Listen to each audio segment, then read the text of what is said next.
Hello learners, welcome to today's lecture which is about the play Sons Must Die written by Uma Parmeswaran. In the previous lecture we had talked about the backdrop of the play. We had also discussed some major characters as well as some minor characters of the play.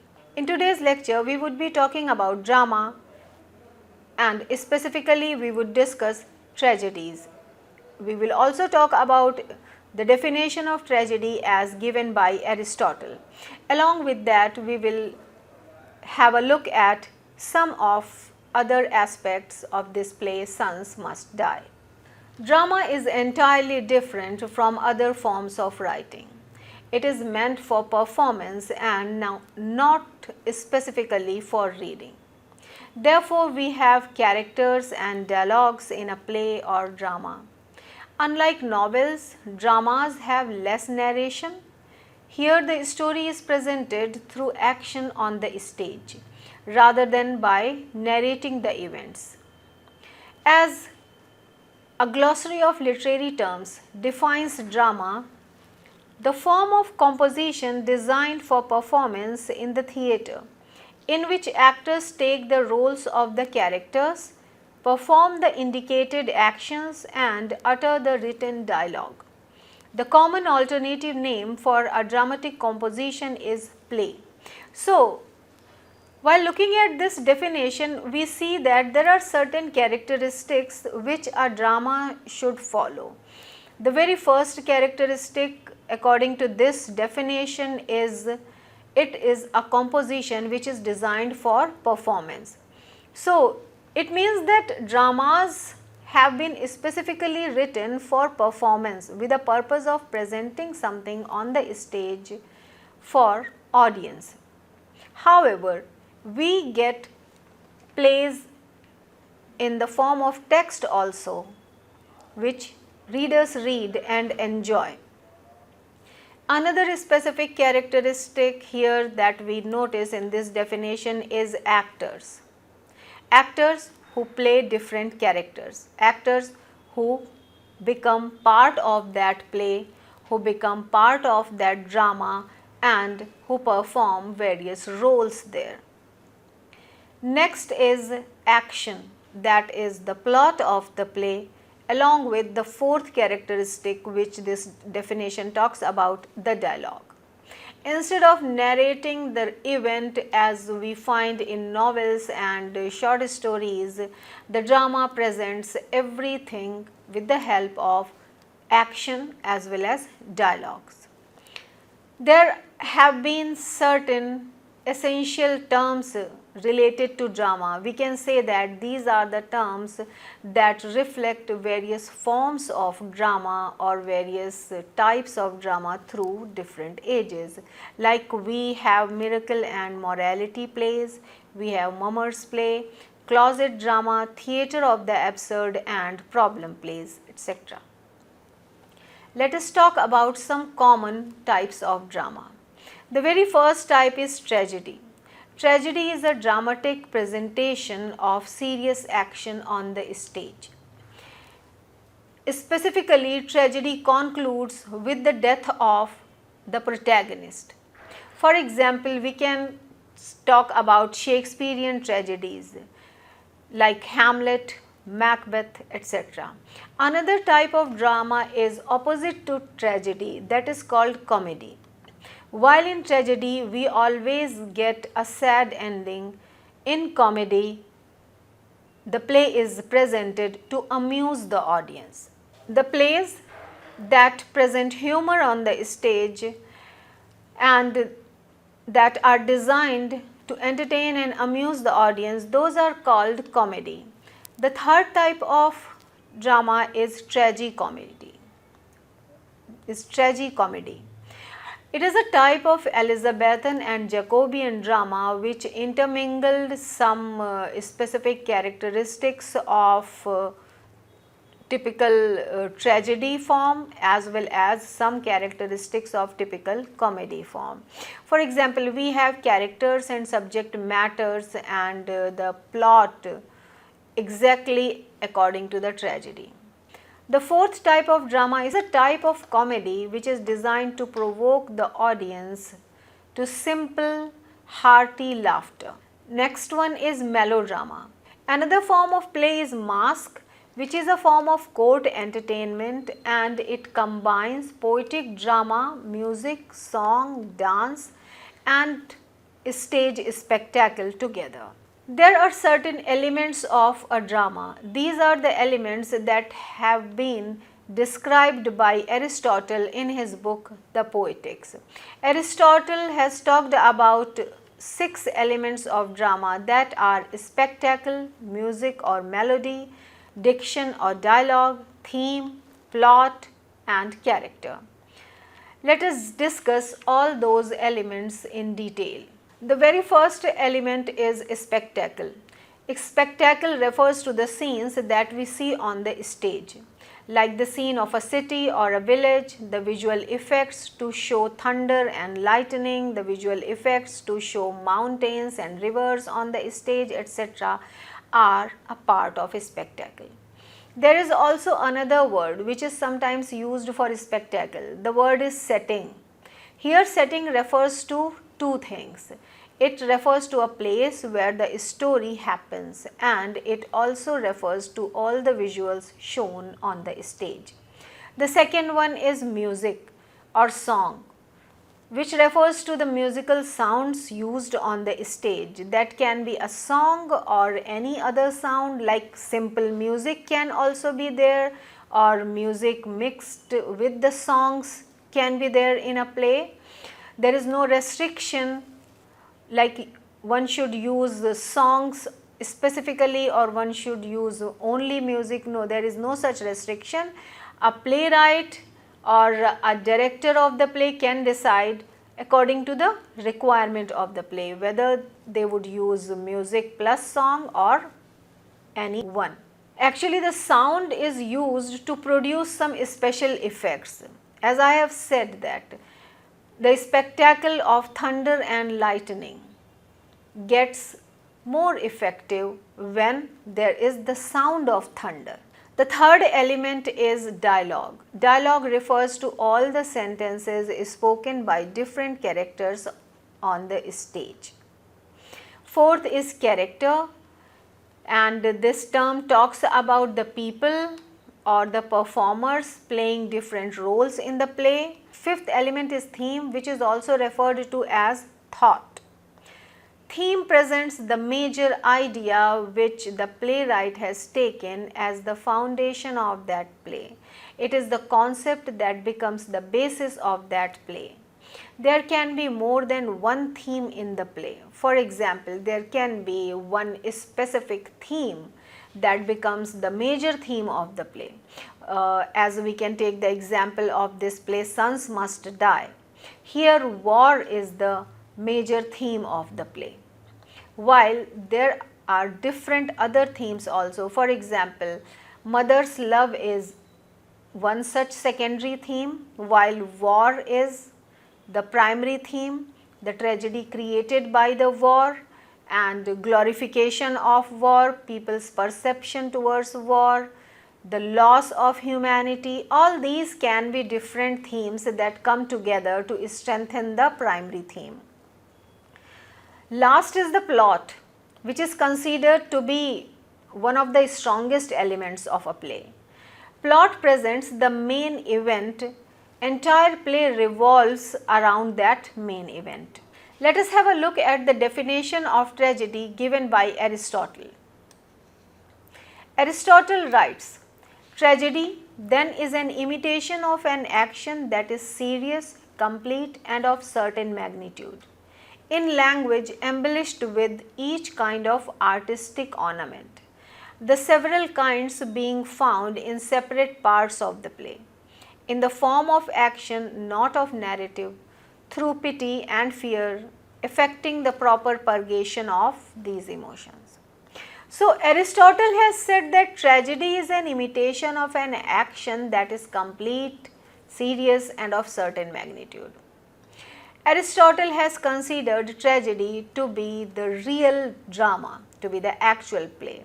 Aristotle has rejected the concept of having comic plays or comedies, because Aristotle believed that tragedy is an imitation of an action. Here the term action refers to life. Drama is considered to be a portrayal of real life. It is believed to be the best presentation or best imitation of life on the stage. So while Aristotle believed that life is of high magnitude, so it cannot be portrayed exactly and accurately with the help of comedy. Therefore, he calls tragedy as an imitation of an action that is serious, complete and of certain magnitude, because he said that tragedy copies life which is serious and of high values and high magnitude. The next thing that we see here in this definition is language embellished with each kind of artistic ornament. Aristotle has given special stress to the use of language in drama or in the plays. But he also says that artistic form of language should not be limited to one portion of the play, but it can be found in separate part of the play. Means the consistency of using good language, using artistic form of language should be maintained throughout the play. The last important point that we notice here in this definition is purgation of emotions. Aristotle says tragedy should be capable enough of arousing the feelings of pity and fear. While watching a drama, the audience should always get a feeling of pity for the protagonist, and there should always be some feelings of fear in their hearts. And these feelings of pity and fear would come together to release all those suppressed and hidden emotions of the audience. Let us have a look at different characteristics of tragedy as defined by Aristotle. 7 characteristics of tragedy have been defined by Aristotle. The very first one is mimetic. Mimesis means imitation. Aristotle said that tragedy is mimetic in nature. It means that it imitates the action. As we know that literature is considered to be a mirror of the society. Literature reflects whatever it sees. That's what mimesis refers to. Aristotle believed that tragedy reflects whatever it sees around. So, mimesis refers to the characteristic of imitation, and tragedy is considered to have this feature of imitating the real life and presenting it on the stage. The second point is serious. Seriousness refers to soberness. Because it is a tragedy, so the action that is imitated, the theme portrayed, the events that are presented on the stage should be serious in nature. If we do not imitate the serious things, if we do not present the serious themes and serious plot on the stage, it would not remain a tragedy. The third point or the third characteristic is of appropriate length. Aristotle said that every play should be of one specific length. If it is less than that specific length, or if it is longer than that appropriate length, it would not be a good tragedy or a good tragic play. Fourth point is rhythm and harmony refer to the use of music and songs in the play. Fifth point is performance. A play should be performed on the stage rather than narrated in the form of a story. The last characteristic defined by Aristotle is purgation of emotions, that is called catharsis. Aristotle said that after watching the sad ending of the protagonist on the stage, the audience should feel pity for that character. At the same time, Along with that, the sad ending of the protagonist also refers to the truth or the concept of life that any bad work would meet the bad end. So, this concept, which is presented in the form of the protagonist's death or sad ending on the stage, should always create a feeling of fear in the minds of the audience. So, when these two feelings, the feeling of pity and the feeling of fear, mix together, they help in releasing all those suppressed emotions of the audience.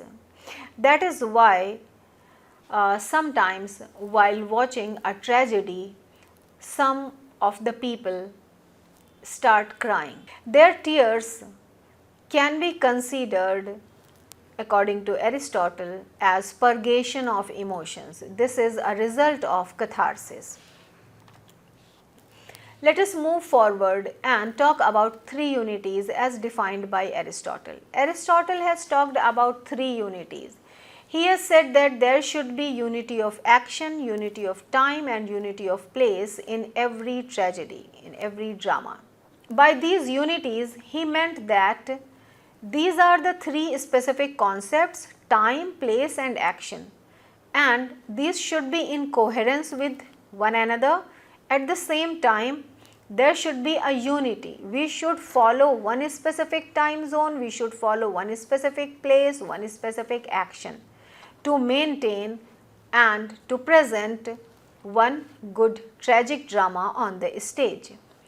So, Aristotle meant by unity of time that the action in a tragedy should occur over a period of no more than 24 hours.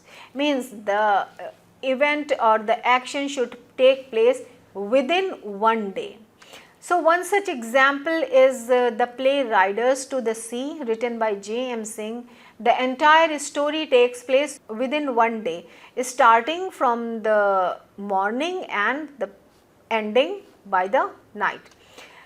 The same thing here in this play Sons Must Die, we notice. Uma Parmeswaran has presented the entire story while following the three unities talked by Aristotle. She has shown the time period of 24 hours on the stage. The action takes place or the story takes place within one day. The next unity that Aristotle has talked about is unity of place, which means that the tragedy should exist in a single physical location. So, unity of place, where a tragedy should take place at one place only. So, Aristotle said that there should be no presentation of different locations on the stage. However, in the postmodern era, we find a presentation of various places at the same time on one stage, and this is possible with the help of the technology, with the technical development and with the progress in science. We have so many tools and equipments that help us presenting different locations on the stage and different time zones on the stage at the same time. However, coming back to the three unities, the third unity defined by Aristotle is unity of action. Unity of action, Aristotle said that there should be one principal action, means there should be one plot in the story. Here the word action refers to plot. So, the concept of subplot was not introduced till then. Aristotle did not consider presentation of more than one plot on the stage as a good presentation. So, when we look at all these three unities, the unity of time, unity of place, unity of action, we see that this impact of Greek tragedies can be seen here on the play Sons Must Die, where Uma Parmeswaran has very efficiently followed all these three unities. She has presented one plot, she has presented the entire story within 24 hours, and she has also shown just one location, that is Kashmir. Let us talk about the play in detail. Uma Parmeswaran's Sons Must Die, as we know that the play was written in 1962, and we had also discussed that the play was written against the backdrop of Indo-Pakistan war. However, 1962 was the time when there was a war between India and China. As we know that every war leaves grave impacts on human minds. The war of 1962 had left grave impact on Uma Parmeswaran also. As war impacts and affects human lives, this war impacted the people of both the nations. The Indian subcontinent was shaken for a second time. Certainly, the first was the partition of India. This play presents three mothers on the stage who are unaware of the geographical and political situation of Kashmir. Here, Uma Parmeswaran highlights how the lives of citizens get impacted by the political upheavals of nations. These three mothers who have come to Kashmir to meet their sons, all of them have their own perceptions and interpretations of war. They present the love of mothers for their children as well as the love of citizens for their nations. Let us talk about the significance of the title. The title is very apt as it leaves the readers and viewers with the question, should the sons die? It presents the futility of wars and make human lives so cheap. The title clearly highlights that after the ending of any war, it is only the victory of one side which is talked about and which is seen and glorified. But to gain that victory, many soldiers sacrifice their lives. Soldiers die on both sides. Uma Parmeswaran questions the entire world. Why are we sacrificing human lives for such materialistic things? She says that sacrificing one's life for one's nation is the biggest achievement, but it also brings trauma and sufferings.